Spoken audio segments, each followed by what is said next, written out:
Sir, kamusta ang operations karon sa nga yellow bus? Sir, magkahambal ka bala nga may nalugi o kung may paglugi, sir, sa income man law-adlaw? Yes, ma'am, kung natin gidi assist, no, evaluate nato, no. So, medyo lugi gid ang company sa ini karong nga sitwasyon. Kaya nasiling ko nga ni kagina, nga nag-consume kita sa aton nga fuel, no, nga 120 liters, mag-abot sa mga 19,335 sobra. So, kung income lang kita sa 18,000, gatapal lang aton nga company.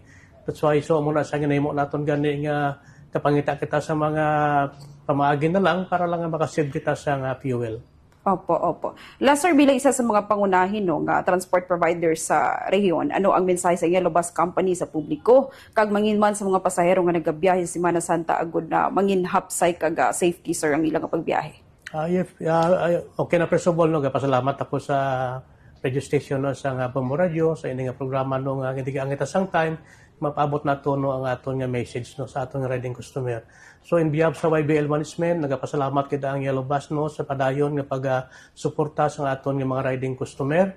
So as a reminder lang sa aton nga mga customer, no, during the travel this coming Holy Week, no, kung pwede likawan naton magdala kita sa mga items nga which is ginabawal sa aton nga Office of the Transportation Security, like ini mga hard object, ini mga ammunition, ini mga flammable items, kung pwede likawan naton para hindi kita madelay during the travel.